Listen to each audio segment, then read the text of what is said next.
Aloha, church family. Glad that you stopped in to listen to a few thoughts and announcements today on our midweek update. I was thinking about the current situation that we're in with this COVID-19 pandemic that we still find ourselves in. And, there's been a lot of verses that have kind of come my way. But one just recently that I was reminded of is found in the book of James. James is such a great practical book.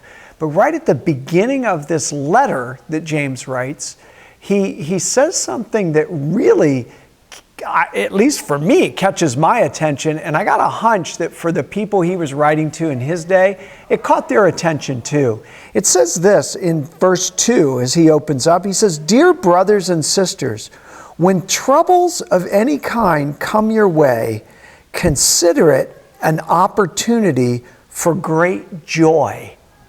Now, I want you to stop and think about that for a minute. He says, when troubles come your way, consider it an opportunity for great joy. Now, I don't know about you, but I have never equated troubles with joy. That's not usually the first thing that pops into my head when I have a problem or a struggle that I would equate it with joy. But James is encouraging these folks he's writing to, these followers of Jesus, look, when troubles come your way, man, it's an opportunity for great joy. And I ask myself when I read something like that, how? Why? And James tells us, the very next verse he says, "For you know that when your faith is tested, your endurance has a chance to grow." Man, that is great. He says, look, the reason you can have joy when troubles come is because when you have tests come in your life, it is an opportunity for your endurance to grow. Now, Cale is home from college like so many other college students right now, and this week is finals week for him. He's been finishing his classes online. And he's got a number of tests this week. And not once have I heard him say over the last couple of days as he's prepared for these tests, "Wow, I can't wait. I've got exams this week." There's no joy in his testing. So we don't usually equate testing and joy together, trials and joy together, troubles and joy together. But James says this, listen, Christian, it's an opportunity for you to grow in your endurance. It's an opportunity for you to learn faith in God through situations. It's an opportunity for you to learn that God can get you through anything.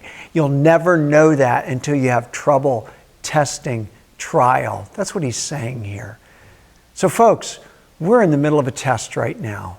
And I know at times it's hard to be joyful, but we can be joyful if we look at this test as an opportunity for growth, for us to grow in our enduring faith that our God is able and that we serve a God bigger than any pandemic that we face. So, my encouragement to you during this testing time, see it as an opportunity to grow and have joy in the process. Well, a couple of announcements before I let you go. Very quickly, I announced on Sunday that we have something we're calling Operation Sanitize. We are anticipating that we're going to be able to open up for worship soon, and we want to be ready to go. And a big part of that is sanitizing all of our facilities that will be used for worship. In here, in the chapel, in our gym, in our nursery, in our classrooms, our bathrooms. And we need some help doing that. And we'd love to have you be involved. So if you can help us out with that, stop by the church during the week or give a call to the office, set up a time that you can come. Even if it's just for an hour or so, we'll put you to work on our checklist and you can be a part of helping us get ready to reopen on that big day of celebration and worship when we get to come together again. And then we have what we're calling Adoptive Grad. Our seniors don't get to experience a graduation this year because of everything that's been going on. And so the idea is that if you feel like you would like to adopt a graduate, and that means all kinds of different possibilities, sending them a card, getting them a gift, doing something special for them to make them feel special at this time where they don't get to have a graduation. Call the office. Dana will set you up with a graduate, and then just be creative and go to work on that. It'd be a great way to reach out to our graduates at this time. And then tomorrow is National Day of Prayer. And I want to encourage you, there's a special event that the Billy Graham Evangelistic Association is putting on.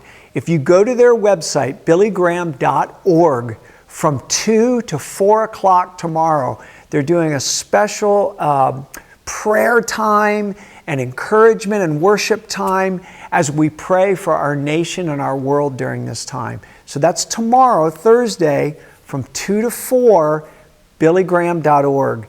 And then this Sunday, we're finishing up in our study of the book of Malachi. We're going to cover a whole chapter, chapter 4. Don't freak out. It's only 6 verses.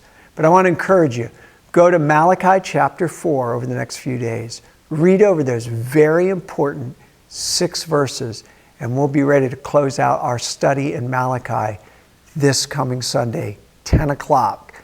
See you at the YouTube channel.